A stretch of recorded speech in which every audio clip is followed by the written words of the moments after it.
All right.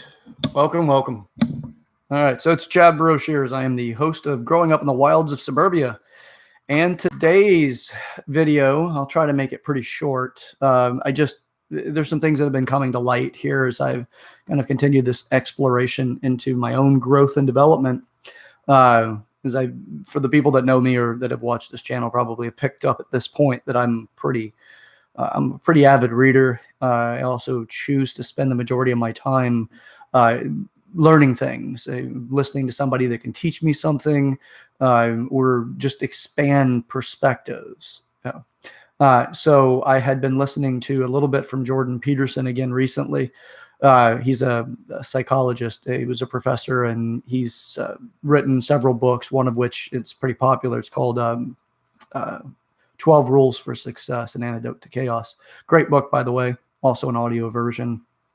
But one of the things that he'd said earlier, or at least as I was listening earlier today, really resonated for me, and I wanted to unpackage it a little bit on the channel here, because most of us grow up and we have these set perspectives on particular terms, like jealousy, hypocrisy, trust, love, envy.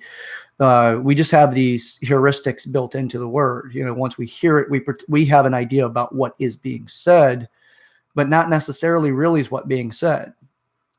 We do this often. Again, for those that are psychology students, they understand, what heuristics are. They teach that in intro. But for those that aren't, heuristic is basically a set of information based off of particular terminology or an idea. So, it's heuristics are built to help us short circuit, if you will, or kind of create a shortcut in thinking. So we don't have to spend so much time continuously coming up with ideas that we've already come up with about a particular thing. So, we all know what the color black is, even for people that are colorblind, because it's a representation of a particular color that's perceivable for the color spectrums that people can see, unless there's somebody that can't see black, but I'm unaware of that. So with that, sorry, I was just checking a time frame here for something, and prior engagement, but I just got pushed back a little bit. So, okay. So as far as heuristic goes, again, black is, we know what that is as far as a color, and then we can associate that with a particular race or skin color. We can associate it with a lot of different variables or things, but what it is once you come to a particular term, like you say, like, okay, well, the skin tone is black for a person. Then immediately we know that it's going to be somebody with specific set heritage. Same thing with, other skin tones. I don't really care anything for the conversation of race outside of just assessing it and all of that. So I won't go down that road. Maybe in future videos, we'll go into some of that.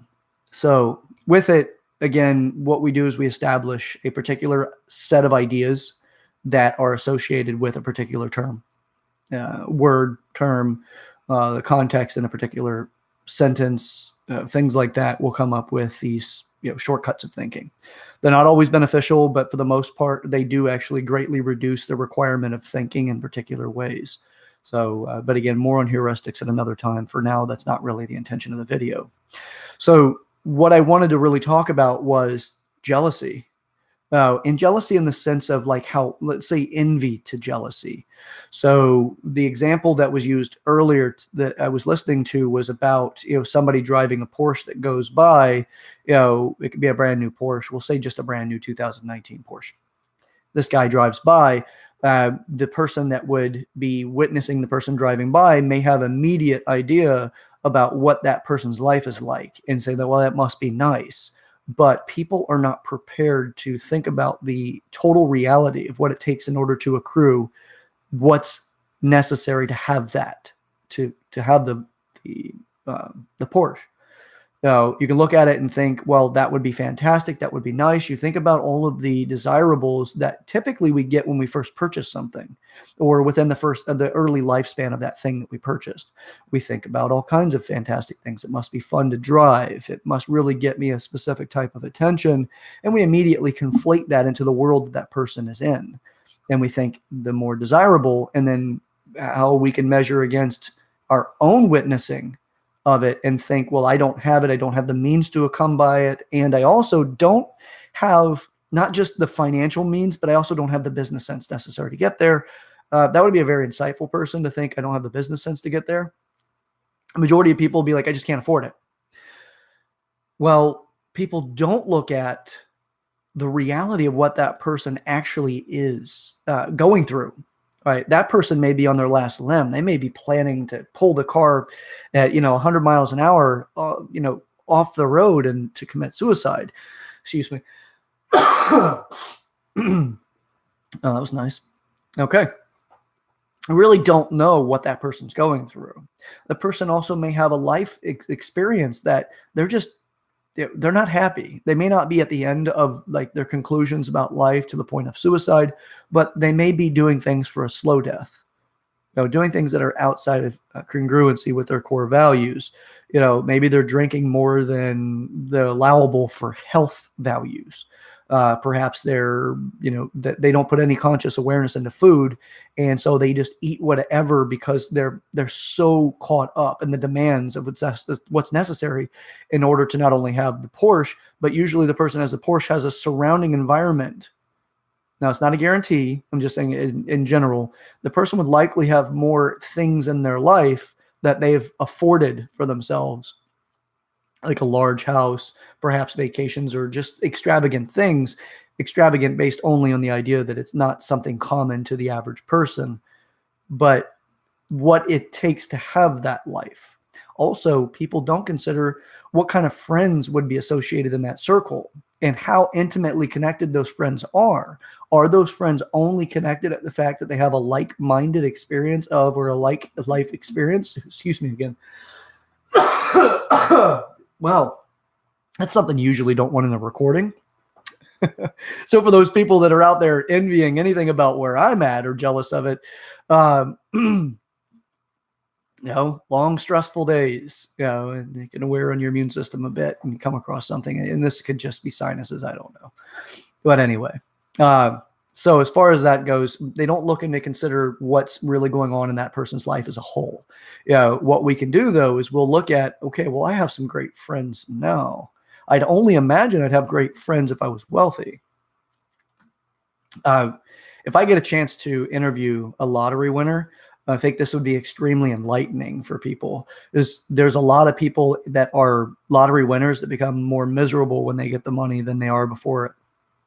Statistically, it doesn't increase happiness. Actually, on average, the majority of the people that are lottery winners, they typically are within greater debt than they were before they won the lottery within a matter of years. I believe the timeline was 3 years, but I could stand to be corrected there, but it's a relatively short period, actually a surprisingly short period of time. Reasons for that is what I'm talking about now. If you're jealous of the person that just drove by in the Porsche, there's a good chance you just don't know enough about what that person's life is like, but you're jealous over something that they have, you don't. And it's easier to focus on that because it is something that you have an immediate awareness to and some experience around. You have the experience of not having having a Porsche. You have an experience of that. You have an experience of possibly being late on bills or not having enough in your bank account that if you were to be forced to take 6 months off of work, you may not be able to afford living. And it would create a greater degree of stress and force you to go back to work prior to your natural means of needing to be at work, if you will. Like the savings isn't there. You may not have a clarity about your future as far as a savings and 401k or retirement that will make the remainder of your life desirably comfortable. Just the intention of retirement, but that's actually becoming a more and more common that people have to work inside of retirement because of not being able to afford based off of just what they have. So there's many reasons for that, but not intended for this video. So again, with that, you're not ready to take on the responsibilities that person is currently taking on, because that person likely built their life to that point, and they may have sacrificed their relationships as a whole, their relationships with their family, their relationships with friends, their intimate relationships, closer circles, as well as their partner, wife, husband, whatever that might be, children, people like that in their life. They may not actually have a strong functional relationship with those people, or a desirably functional relationship with those people. Also, from the people that I have interviewed that have become wealthy in their lifetime that was not prior, they have nearly every one of them have told me, and I like to interview people when I meet them, and it's not necessarily a formal interview like I'm going to sit down and record this. I just ask probing questions so I better understand the life that they have. Perhaps that's part of why I can be likable, is because I'm interested, genuinely interested in understanding where people are, and that is part of rapport building. If you look at the sciences of rapport building, I just do it because I'm just interested. I don't do it because I have this idea that I want the person to like me as much as I just want to understand. So with that, the people that I've interviewed that are wealthy or have been wealthy in their life but weren't born that way and they had to make it themselves or happenstance created it, trust funds, things like that. Again, wow, perhaps I should have postponed. Anyway, so these people have confided in me that their friends that were friends whenever they were not as wealthy, a good degree of them had started looking at them differently, asking for loans when they had not done it before, expecting specific behavior or treatment. So I had one incident where this gentleman, he'd worked in a multi-level marketing company. I'm not exactly a fan of those in the least sense. I think they're pretty interesting, but at the same time, they commonly plagiarize people's lives, and they recruit on false premises. They're selling the job versus a product typically, but there's a product there as a placekeeper typically. But selling people the idea of delusions of grandeur, those kind of things, where you're going to be wealthy. Trust me, I've done it myself, but I need you to be there in order for me to be wealthy. But anyway, I digress. This particular individual said that with that, he went on a trip with his family. And when he got back from his trip, there were several friends in his life that had been there for a while were actually upset with him. Instead of wanting to hear about how the trip went, they were more upset than they were interested in his experience. They were upset because they weren't invited. They weren't given a trip to go with them. However, that was created prior. I didn't get into, did they do a solid for him in the sense of taking him on a vacation when he was down? I don't know. That would play a factor in it as far as why they were upset, but it wasn't one. There were several people that were upset at him because he didn't take them along and pay for the entire trip and all of this. And it was just a trip with him and his family. And I think he had a friend that did go, but I don't know what the reason was bringing that friend. But regardless, people in his life started treating him differently. They started looking at him as a resource of financial opportunities, possible business connections, things like that, and less like a person. They were putting him in a position of use. This happens often. It's also why there's reasons why celebrities usually date celebrities. There's reasons why wealthy people typically interact with wealthy people. There's a lot of reasons behind it, but you can also add this into it because people treat you differently. So what happens is when people envy and they're jealous of it, there comes this expectation or an entitlement or this idea the person's lucky. A lot of times what it is, the person's not lucky. Timing has a play in it, but usually luck is hard work, strategy, education, predispositions psychologically for specific outcomes. There's all kinds of things. You'll do yourself a disservice by looking at another person and thinking you're the same. You are the same as in you're in the species. You're not necessarily the same, or you're not the same in upbringing. Even in brother, sister, or sibling relationships, even twin studies. There's a Michigan twin study that's actually pretty popular. It's a famous study where they had found a lot of things. Anyone interested in that, Google it or look it up on YouTube. You'll find that there's a lot of really interesting variables there where there's this genetic component, but then there's also a individual predisposition, psychological component as well that isn't always identical, where you would look at the two people look the same. Why aren't they identical? Well, they're not, because there's specific personality traits that'll be different between those two people. Now, you can look at somebody that's non-familiar, which non-family member, and you can say, well, that person's the same as I am, therefore put us in the same environment, we should have the same outcomes. That's not the case. People think differently. They have different outlooks on life. They have different principles and morals and ethics that they abide by, that it doesn't matter if you go to church at the same place and you have the same level of attendance and you have the same amount of people that come in to become future parishioners of the church, whatever, it doesn't matter. There's still a lot of differences between the two of you, where you might have wanted to go out and party and have a good time or just sit around and watch television or whatever. That other person may not have done that and likely didn't. That person may not have gone out on that Friday night and they stayed in studying. They stayed in researching. They stayed in trying to add a structural component to a business idea that they have or that is currently available. There is so much that is different between the two of you. Choices make a difference, and over time, choices create the differences to the point that it makes people in different positions. Now, what do you get out of going out and partying? You do develop yourself when you party. You go out and you're developing yourself in a social environment, but it doesn't necessarily, unless you have an innovative idea in that social environment that gives you an advantage, then you might be more attractive to other people in the sense of, maybe you'll get more partner opportunities out of going out. You might come up with an idea that actually is a business move. And because you were in the environment of the business or in the environment of going out and you have that business intention, now you have this new idea. DJs haven't always been out there. That's something that came along. So there's new values that have evolved based off of somebody being in the right environment. And then they have an acuity that gives them an insight that other people don't have. The other people have different insights. It may not be serviceable to their life outside of that moment of euphoria or the release of stress and the expression and that, but doesn't mean that it's going to equate to money. Now, there's all kinds of things that people do. So as you sit there and watch that person that's driving along in their Porsche, you didn't do what they did. Now, their family may have gotten that point for them.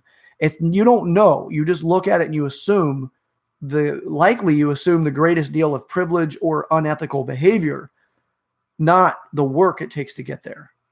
Now, if it's old money, there's an interesting statistic. It's a fascinating thing. When they look at new money versus old money, new wealth, people that have become millionaires in their lifetime, the average individual in that scenario, their family is back to being broke within 3 generations. What's fascinating about that is you would think that because that person became wealthy, that the family would continue to stay wealthy, like the generations following. The truth is that what's typically missing is the discipline and the ability to develop their children because they're first generation wealthy. A lot of parents don't want their kids to go through what they went through, the hardships, the upset, the challenges, the heartbreak, all of the things that we found that is challenging to us are character developing values. And a lot of parents, and I've heard this out of parents quite often, I don't want my kids to go through what I went through. Well, what's wrong with you that would make you not want your kids to become like you? The hardship it takes to come up with an idea that actually becomes viable enough that it could pay your bills is a low value. There's not a lot of people that are successful that way. And they have the persistence to stay at that to the point they find a way of becoming successful enough. They just pay their bills, their mortgage, maybe give themselves a vacation once every couple of years. Those individuals, that's not common. And it's even less common when there's a business idea that becomes that successful, that they really don't have to work anymore and their kids wouldn't have to work. But then that mentality of privilege can come in. And that's one that people get upset by. So there's a consequence to it. So there's also new money, that's new money. Old money is what you hear is where there's a generational teaching where the kids have to learn how to manage businesses. They have to learn how to manage their finances. They have to learn how to keep the money in the family. They have to learn how, and what by keep the money in the family doesn't mean they don't spend it. That means that they have to learn how to reaccrue. They have to learn how to make the money again in order to stay wealthy. There's a learning process. Wealthy families are good at this. The Kennedys were pretty good at it. The Rockefellers are really good at it. You look at these different families, these American royalty names, if you will. The Rockefellers is an American royalty family. The Kennedys are. The Bushes are. You look at these names that are established in American culture. They're families that have learned how to keep wealth in their family. People will want to look at it from the outside and say, well, it's because they're crooked. It's because they're unjust. It's because they're bad people, blah, blah, blah. Well, all you have to do is want something from them not give it to you, and all of a sudden you're back in that situation that I mentioned earlier about the guy that went on vacation with a friend and his family, and his friends were upset at him that they didn't get a paid trip with him. Ask those people that are upset what they feel about that person and when they were upset. And then they enroll the people in their life that they talk to about it and start turning people against that individual that went on a vacation with his family and his friend to make them believe that that person's not such a good person because they didn't do that, because they are good at enrolling other people into being their siding partners in life, friends. My friends got my back. I will tell you this. I have my friends, I always put their best interest in my interests, but I don't put them above my interests in the sense that it will stop me from doing something and living my life. I will not turn on my friends, but I'm not always going to agree with them. I am not a sycophant. I am not a guarantee no matter what, I have your back. I will assess the situation as best I can and come to the conclusion I'm capable of coming to. Whether that's in your favor or not does not upset my friendship with you. Just because I'm not going to go to bat for you every single time, I may consult with you and say that I don't feel that this is a good idea or you're not in the just position. I am not trying to turn my friends into a tribe that will be out for warfare. I don't want that for me, and I don't want that for anyone else in my life. I want to be able to help people become more functional in the situations that they're going through so that they can have a better, more functional life, or a desirably more functional life where people coexist more often than go to warfare. So jealousy is a great way of finding out if you're jealous of somebody else. It's probably because you're a jerk. You're a jerk because you're not looking into what that person's life is, what they're going through. You just made a snap decision that you weren't happy about something.